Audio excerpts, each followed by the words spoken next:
Hello, xin chào tất cả các anh em đã quay trở lại với kênh Đạt Guppy của mình. Video ngày hôm nay mình sẽ lại tiếp tục quay về chuỗi series hướng dẫn anh em nuôi cá bảy màu ha.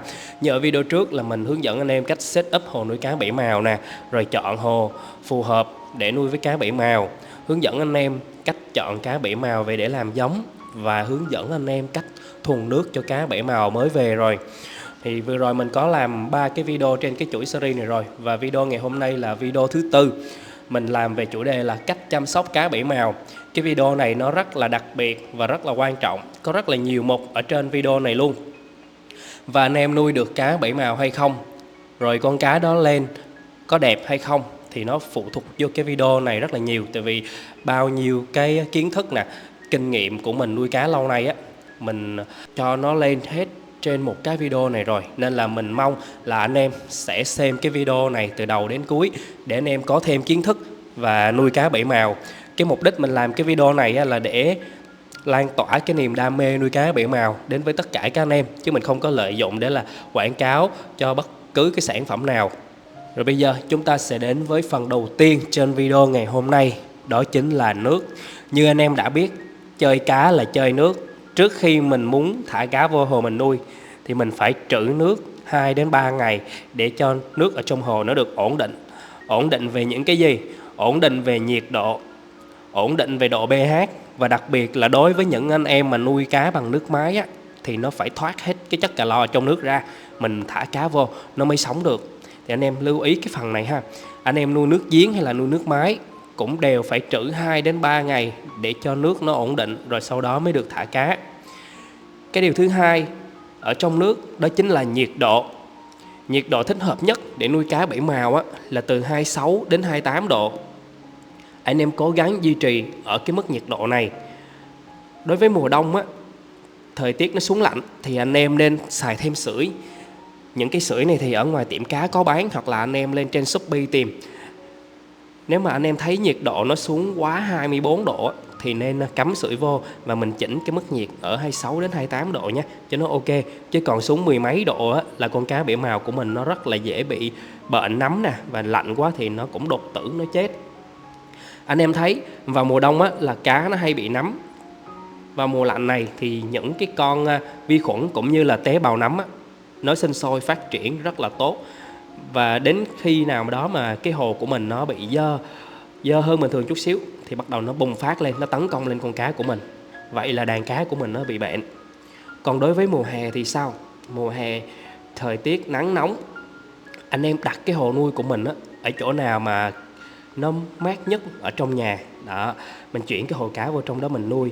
Nếu mà bị nắng chiếu vô trực tiếp thì mình nên đi mua những cái miếng cách nhiệt nè, hoặc là mua lưới lan mình che lại, không cho nắng chiếu vào trong hồ của mình nữa. Vì nếu mà nhiệt độ nó tăng cao á, thì con cá bảy màu của mình á, nó cũng sẽ lờ đờ mặt nước và nó cũng bị đột tử, nó chết, nó sẽ bỏ ăn. Và con cá bảy màu của mình á, nếu mà thời tiết không thuận lợi, lạnh quá hoặc là nóng quá, nó ăn ít lại thì anh em sẽ nhìn thấy con cá nó rất là ốm và nó không đủ chắc để cho nó phát triển. Thì cái vây đuôi của nó rất là mỏng, không có thể nào mà bung đẹp được. Thì anh em lưu ý về cái phần nhiệt độ này nha. Rồi ở trong nước, ngoài nhiệt độ ra thì nó còn một cái rất là quan trọng, đó chính là độ pH.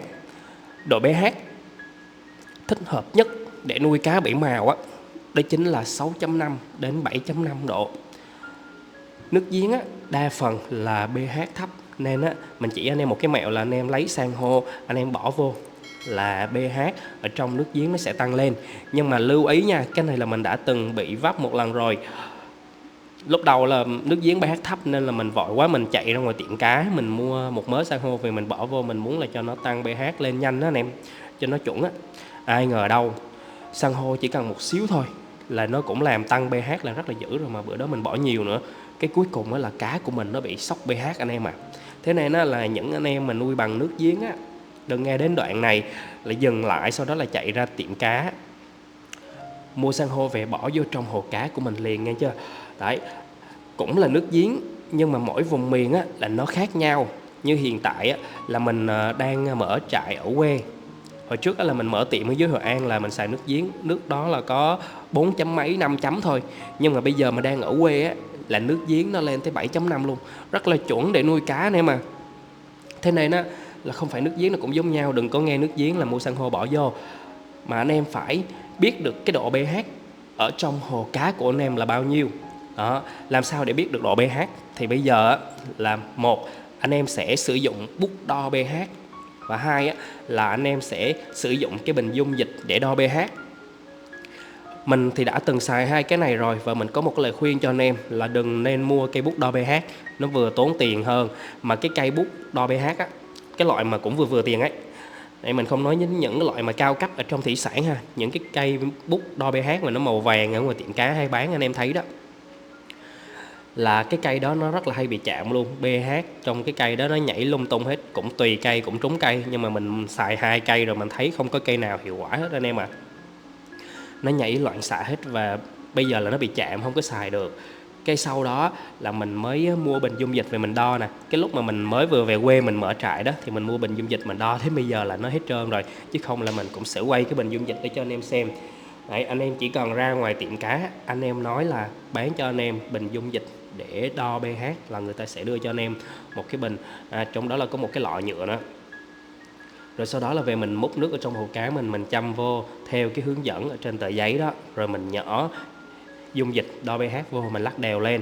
Sau đó mình sẽ mở cái bảng màu ở trong cái vỏ bình dung dịch đấy ra, rồi là mình rà theo coi thử là cái lọ dung dịch của mình màu nó là màu xanh đậm hay xanh nhạt hay là màu vàng gì đó. Đi theo cái bảng đó là mình biết được độ pH của mình hiện tại là bao nhiêu, để mà mình biết cách mình điều chỉnh ha. Ngoài cái việc mà sử dụng san hô để làm tăng pH thì anh em có thể sử dụng sủi oxy là có thêm lọc. Đó, sủi oxy thì nó cũng làm tăng pH lên thêm được một chút nữa. Đó là về phần nước ha. Bây giờ chúng ta sẽ đến với phần thứ hai, chính là ánh sáng. Anh em đặt hồ ở nơi có ánh sáng tốt. Nếu thiếu sáng thì anh em sử dụng thêm đèn led, mà ưu tiên là xài đèn led màu trắng nha anh em, chứ đừng có mua mấy cái cây mà xanh đỏ tím vàng đánh vô một cái nó sáng quá với lại nhiều màu quá, con cá bảy màu của mình nó sẽ bị hoảng.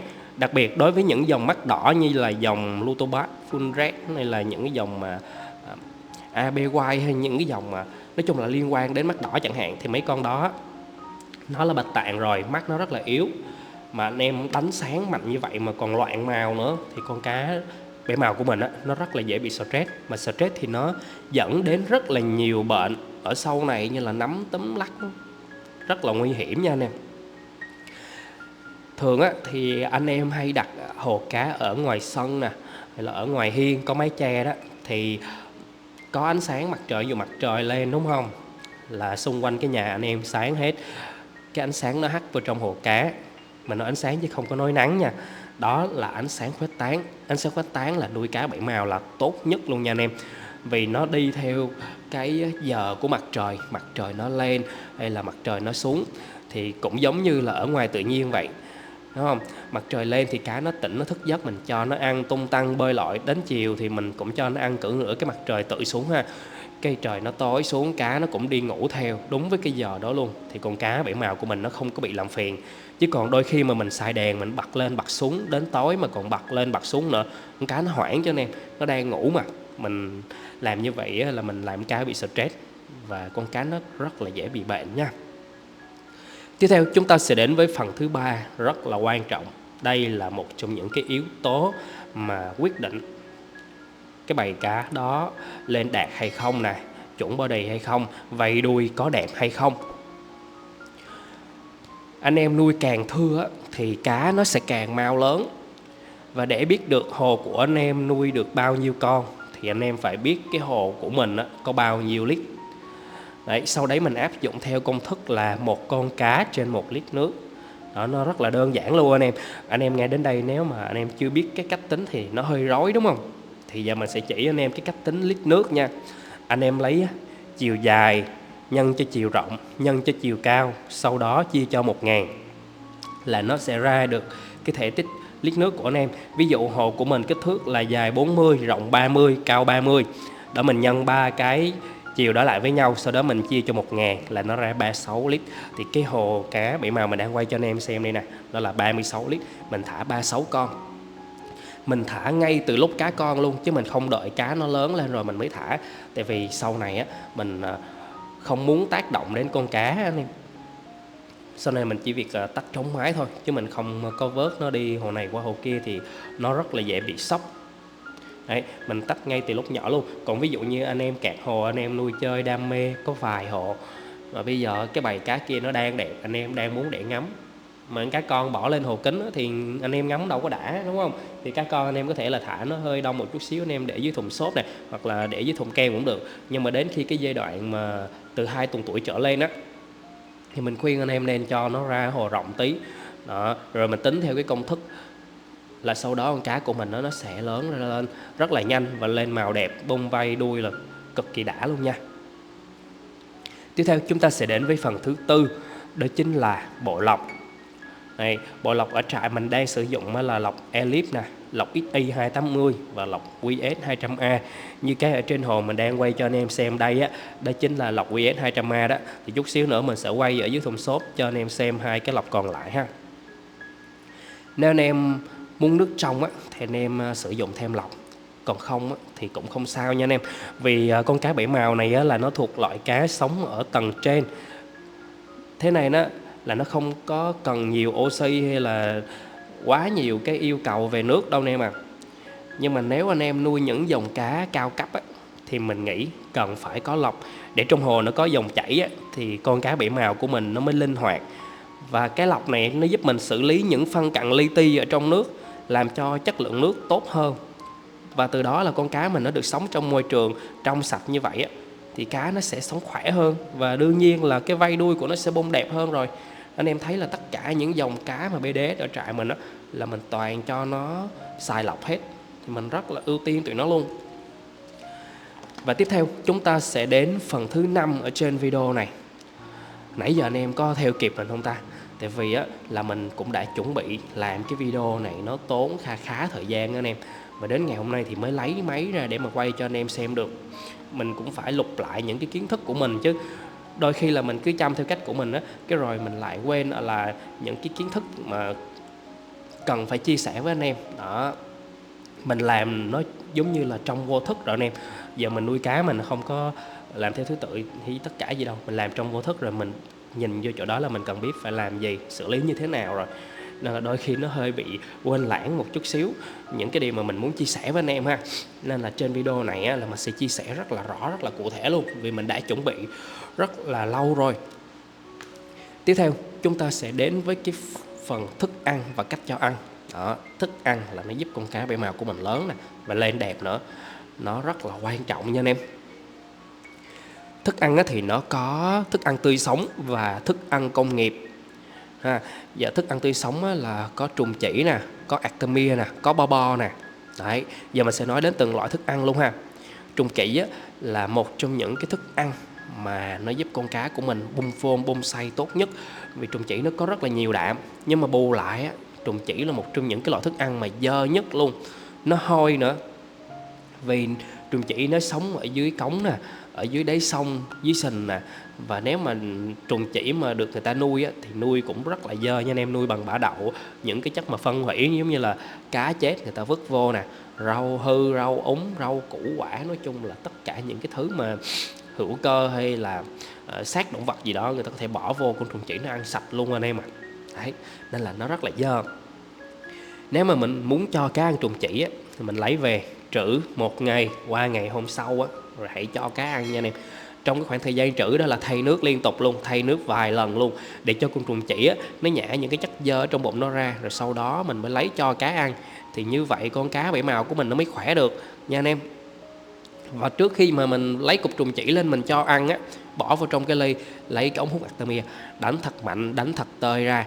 Và cứ như vậy đánh rồi đổ nước đi, rửa nó 3-4 lần như vậy đó, thêm sạch như vậy đó, để cho con cá mình ăn nó khỏe. Còn nếu mà anh em kỹ hơn nữa thì anh em có thể là sử dụng thêm thuốc sát trùng như là thuốc tím chẳng hạn như vậy. Nhưng mà ở trại mình thì mình không có sử dụng thuốc, tại vì mình thấy nó như thế này. Ví dụ như trùng chỉ mang ra mà ngâm thuốc tím để sát trùng, để khử trùng nó, thì nó thuốc nó ngấm ngầm vào trong con trùng rồi rồi sau đó mình lấy con trùng mình đi cho cá ăn thì vô tình con cá của mình nó cũng ăn thuốc luôn. Đấy, mà cá mình nó đã dính tới thuốc rồi nha là nó sẽ rất là khó đẻ, và kiểu là nó phụ thuộc vô thuốc anh em, nên là rất là khó chịu. Mình không có sử dụng thuốc mấy.